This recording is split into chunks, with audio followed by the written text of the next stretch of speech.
Well, when I see a great big crowd like this, especially outdoors, it reminds me of a thing I was involved in more years ago than I care to count right now. Big anniversary of that thing is coming up pretty soon, a place called Woodstock.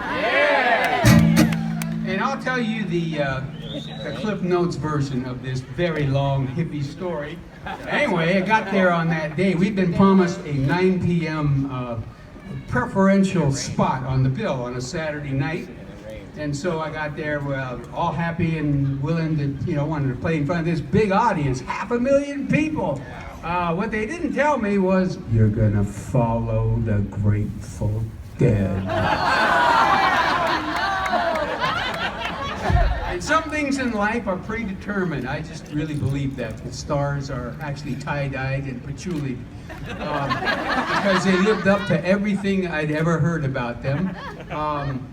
Needless to say, we didn't go on at 9 o'clock. Around 6 o'clock, I got worried because there were still 5 more bands I had to play before the Grateful Dead. The Dead went on about midnight on that Saturday night, and they played for about 40 minutes, and then dead silence broke out. And nobody knew what had happened. We found out in the 90s what had happened.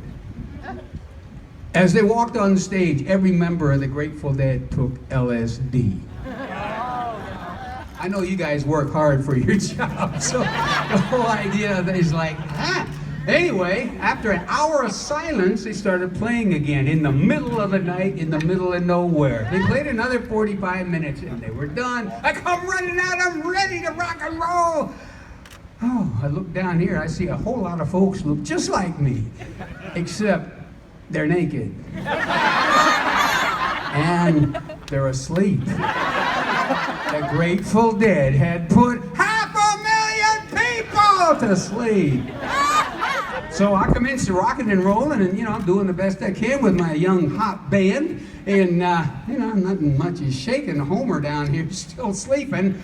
Finally, I'll go up to because this is my big spot in front of all these people. Came a long way to rock and roll for y'all. I said something like that on the mic. I said something like, well, we hope you're enjoying some of what we're doing. We just want you to have a good time. We're playing our hearts out for you.